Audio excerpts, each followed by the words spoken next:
E aí, queridos, graça e paz, tudo bem? Vamos a mais um episódio do Quem Pergunta Quer Saber? A sabedoria de Deus através das perguntas bíblicas. E hoje, para a nossa meditação, eu quero convidá-lo a me acompanhar na leitura do texto sagrado que se encontra no livro do profeta Abacuque, capítulo 1, o verso de número 13, diz assim: Teus olhos são tão puros que não suportam ver o mal. Não podes tolerar a maldade.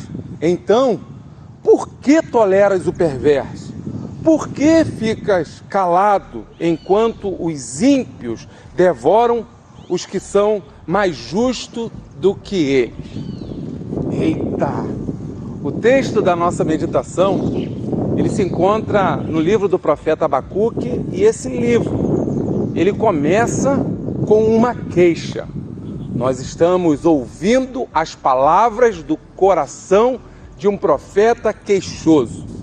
E dentro dessa queixa, a pergunta é: por que toleras o perverso? Por que ficas calado? O personagem da nossa meditação de hoje, ele está vivendo uma verdadeira crise existencial. O livro do profeta Abacuque, ele começa com o profeta fazendo uma série de perguntas e falando uma série de palavras duras, do tipo: até quando gritarei por socorro e tu não me ouvirás? Até quando direi violência e tu não me respondes? Nós não estamos aqui ouvindo as palavras de uma pessoa qualquer. Nós estamos diante de um homem religioso, um homem que tem um cargo, um ofício, um homem que tem um compromisso de ser porta-voz de Deus para o povo, um homem que é um mensageiro de Deus. E ele está numa crise, porque como eu posso falar em nome de Deus? Como que eu posso anunciar os oráculos de Deus? Como que eu posso transmitir a mensagem de Deus se eu falo com esse Deus e esse Deus não me responde? E quando eu vou olhando para o meu lado, quando eu olho ao meu redor, eu vejo a multiplicação da perversidade, da maldade, da iniquidade. E nesse cenário tão caótico, tão difícil, de tantas perguntas sem respostas, eu não consigo entender por que, Senhor, ficas calado. Eu não sei se você já teve uma experiência como essa. O profeta Abacuque, ele está tendo que enfrentar o silêncio de Deus. A gente sabe que Deus tem as suas maneiras de responder. Há determinadas orações que Deus ele responde sim. Há determinadas orações que Deus responde não. E há determinadas orações em que Deus fala: calma, espera. E é claro que nós gostamos de ouvir o sim de Deus, porque o sim de Deus é quando a nossa vontade ela entra em sintonia com a vontade de Deus, e Deus faz aquilo de uma maneira tão especial, de acordo com o nosso pedido. Há momentos em que Deus diz não. A gente pode até se entristecer, mas entendendo que Deus é Deus. Há momentos em que Deus fala espera, e a gente também acaba compreendendo que Deus tem a hora certa de agir. Mas e quando Deus fica calado? E quando Deus fica em silêncio? Como lidar com uma situação como essa? Principalmente quando as coisas ao redor não estão bem. O Quem Pergunta Quer Saber de hoje leva-nos a pensar sobre essa questão. O silêncio de Deus. Ou quando determinadas coisas que Deus está fazendo, elas não fazem sentido para nós. Parece que Deus está de braços cruzados. Parece que Deus virou as costas. Parece que Deus não está levando em consideração a nossa queixa. E para nossa surpresa, no decorrer do texto, a gente vai observar que Deus então se põe a falar. Só que Deus não fala do jeito que o profeta gostaria de ouvir. Deus começa a falar que, na verdade, Ele está traçando um plano e Ele está levantando os babilônios, os caldeus, e eles virão galopando como um leopardo valente com seus exércitos. Eles irão invadir as terras de Israel. E aquele povo há de sofrer tremendamente com o que os caldeus irão fazer. Se eu estivesse na condição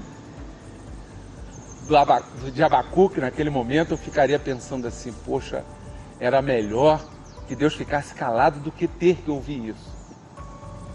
E aí o texto vai dizer que no capítulo 2, Abacuque, ele sobe para a sua torre de vigia.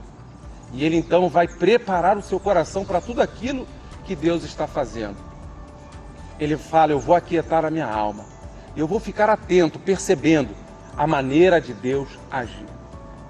Esse profeta que começou o capítulo 1 queixoso, no decorrer do livro nós vamos percebendo que as coisas vão mudando. Na verdade, não são as coisas do lado de fora que mudam. Na verdade, a mudança está acontecendo dentro dele. Porque ao final do livro, a gente ouve o profeta pronunciando as seguintes palavras: ainda que a figueira não floresça, ainda que não haja gado nos currais, ainda que o produto da oliveira minta, todavia eu me alegrarei no Senhor, no Deus da minha salvação. Porque o meu Deus, o meu Senhor, Ele fará com que os meus pés ocupem as partes mais elevadas da terra.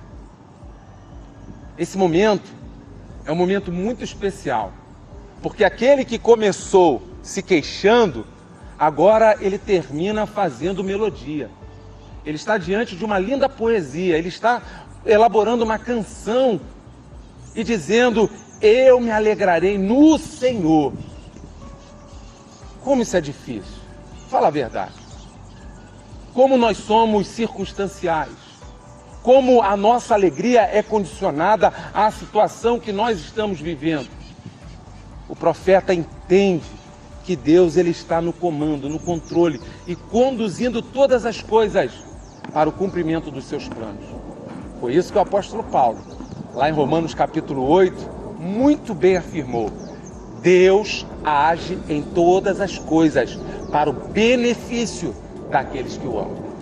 Quando nós entendemos quem Deus é e a sua maneira tão perfeita e tão especial de agir em benefício daqueles que o amam, nós não nos deixamos abater pelas circunstâncias, ainda que sentindo na pele a pressão, pela fé, nós conseguimos permanecer como a Bíblia diz que assim deve permanecer aqueles que conhecem a Deus.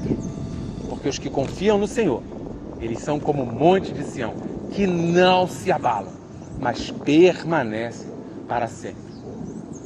Meu querido, no Quem Pergunta Quer Saber de hoje, o objetivo é levá-lo a pensar no estado do seu coração diante das circunstâncias que você vive. E levá-lo a despertar um olhar para além das nuvens. Porque se formos bem sinceros, além das nuvens, o sol, ele continua a brilhar, como diz o poeta na canção. Desta forma, mesmo sem entender, desta forma, mesmo que as coisas ao nosso redor não estejam fazendo muito sentido, confia, espera, ore, busque, vá para a sua torre de vigia, aquieta o seu coração. Pode ser que as coisas ao redor não mudem num primeiro momento, mas haverá uma grande mudança dentro de você.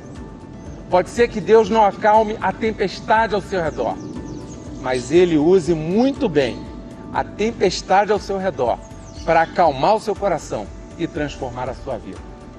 Essa é a minha sincera oração, que você esteja ligado com Deus. Recebe o meu grande abraço e um beijo no seu coração.